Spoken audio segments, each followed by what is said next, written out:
గతంలో నేను ఏదైతే పార్టీలో పనిచేయడం జరిగిందో ఆ పార్టీ ప్రభుత్వంలో ఉన్నప్పుడు ఏ పద్ధతులైతే అవలంబించి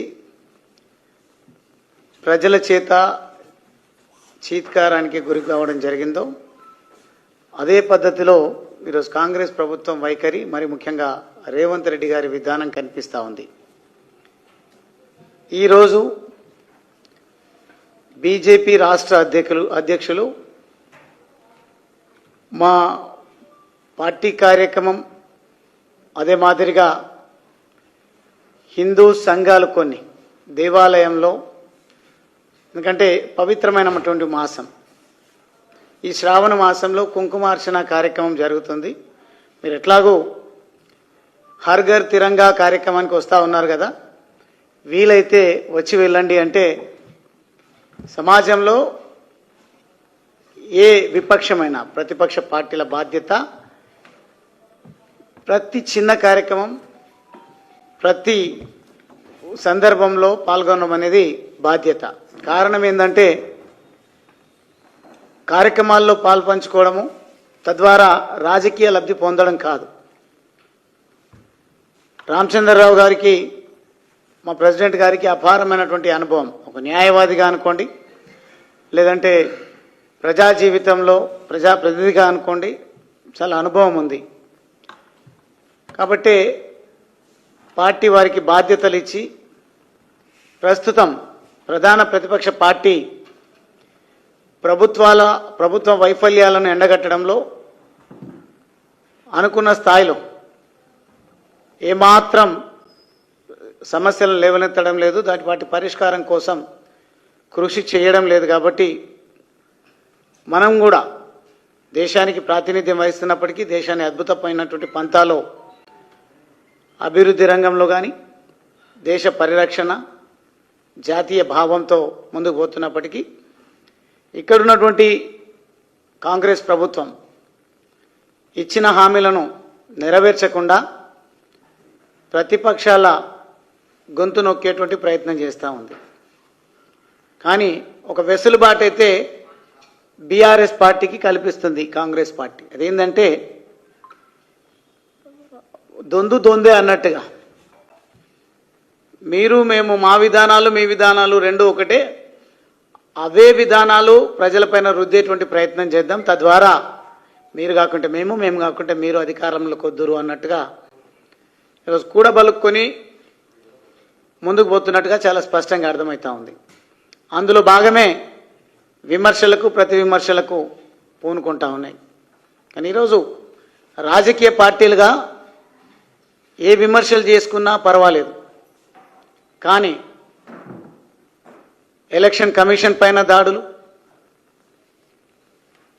రాజ్యాంగబద్ధమైనటువంటి హోదాలో ఉన్నటువంటి వాళ్ళపైన నోటికొచ్చినట్టు మాట్లాడము, వారిని ఆ సంస్థలను తప్పు చేస్తే సమర్థించమని అంటలేం. కానీ కాంగ్రెస్ గత ఎన్నికల్లో గెలుపొందినటువంటి రాష్ట్రాలు మనం చూసినట్టయితే కర్ణాటక, హిమాచల్, జార్ఖండ్, తెలంగాణ మరియు కాంగ్రెస్ సహకారంతో అధికారంలోకి వచ్చినటువంటి తమిళనాడు ప్రభుత్వాలను కూడా, ఈ రాష్ట్రాల్లో ఏ పద్ధతిలో బ్యాలెట్ పద్ధతిలో ఎన్నికలు నిర్వహించినరా, ఈవీఎంల ద్వారా ఎన్నికలు నిర్వహించినరా, అక్కడెందుకు ఈ రకమైనటువంటి కామెంట్స్ ఎప్పుడు కూడా రాహుల్ గాంధీ గారు చేయలేదు. అంటే ఈ అక్కసు చూస్తూ ఉంటే రాహుల్ గాంధీ గారు తనకున్నటువంటి కొంచెం పరిగెత్తే సత్వం ఉన్నట్టుంది, కానీ పట్టుకున్న రాజ్యాంగాన్ని చదివే ఓపిక లేనట్టుంది. చదివితే ఆ పరిజ్ఞానం వచ్చేటువంటి అవకాశం ఉంటుంది. ఎవరో ఏదో చెప్తే భారతదేశ ఖ్యాతిని ప్రపంచం వ్యాప్తంగా అవమానంకి గురి చేసే విధంగా వారు మాట్లాడుతూ ఉన్నారు. అది ఎవరితో జతగట్టి వారు మాట్లాడుతున్నారు, వారి ఉద్దేశం ఏందనేది మనం కొందరి విషయంలో జార్జ్ సోరస్ గారు, అదేవిధంగా శ్యామ్ పిత్రోడా గారి విషయంలో గమనించినట్టయితే వారి స్క్రిప్ట్నే వీరు మాట్లాడుతూ ఉంటారు. అందుకే రాహుల్ గాంధీ గారు ఎన్ని యాత్రలు చేసినా, పొర్లు దండాలు పెట్టినా ప్రజలు నమ్మేటువంటి పరిస్థితి కనిపిస్తలేదు. మీకు ఇప్పుడు కాదు కదా, మీరు ఎప్పటికీ కలలోనే ప్రధాని తప్ప భారతదేశానికి ప్రధాని అయ్యేది ఎట్టి పరిస్థితుల్లో జరగని పని. కానీ ఈ సందర్భంగా నేను ఒక సూచన చేయదలుచుకున్నా. మీరు ఏదైతే కామెంట్స్ చేస్తూ ఉన్నారో రాజ్యాంగబద్ధంగా నడుస్తున్నటువంటి సంస్థలపైన, నేను ఇంతకుముందు చెప్పినటువంటి కాంగ్రెస్ పార్టీ అధికారంలో ఉన్నటువంటి రాష్ట్రాలపైన కూడా మీరు నోరు విప్పాల్సినటువంటి అవసరం ఉంది.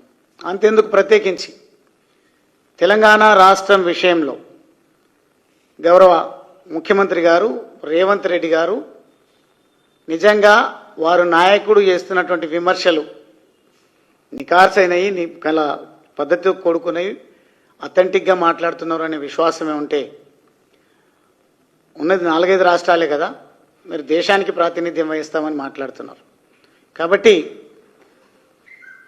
రేవంత్ రెడ్డి గారు రాజీనామా చేసి తిరిగి ఎన్నికలకు వెళ్ళేటువంటి సందర్భంలో మీరు ఏం కండిషన్స్ పెడతారో, ఏ రకమైనటువంటి సందేశాన్ని ప్రజలకు ఇస్తారో ఇవ్వండి.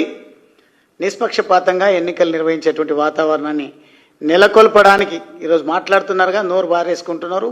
అదేవిధంగా ఏదో బీసీలను నేనే ఉద్ధరిస్తా అన్నట్టుగా ఇచ్చిన హామీలను నెరవేర్చడం సాధ్యం కాక ఎక్కడికి వెళ్తే అక్కడ, ఏ ప్రాంతానికి వెళ్తే ఆ ప్రాంతం ఇది నాదే అని మాట్లాడతారు. ఒక్కొక్క నియోజకవర్గంలో ఒక్కొక్క డిక్లరేషన్ చేస్తారు. ఏ డిక్లరేషన్ కూడా విలువ లేదు. బీసీ డిక్లరేషన్లో చాలా స్పష్టంగా మరి ఏమి ఊహించుకొని డిక్లరేషన్ ఇచ్చిందో తెలియదు. అవగాహన రాహిత్యంతో డిక్లరేషన్లో మాట్లాడినరా, లేకుంటే నిజంగా మేము అధికారంలోకి వస్తామో ఏదో చేద్దామని మాట్లాడినరా తెలియదు. కానీ ఏ ఎండకు ఆ గొడుగు పట్టినట్టుగా ఒక్కొక్క జిల్లాలో ఒక్కొక్క రకమైనటువంటి హామీ, ఒక్కొక్క దగ్గర ఒక రకమైనటువంటి ప్రస్తావన చేసుకుంటూ అధికారంలోకి వచ్చారు. జంతర్ మంతర్ దగ్గరికి వెళ్ళి మోడీ గారికి ఎన్నికల యావ తప్ప బీసీల పైన ప్రేమ లేదు అని అంటున్నారు.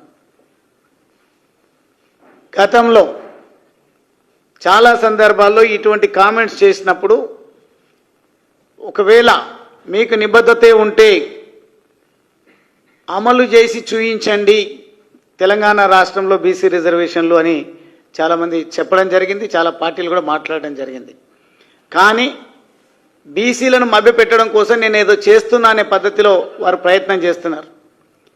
ఈ కులాల పేరిట, మతాల పేరిట, రాజకీయాలకు పక్కన పెట్టి, నాకు తెలుసు మా మిత్రులు ఎందుకో కొంత అనుకున్న స్థాయిలో దాడి మొదలు పెట్టలేదు.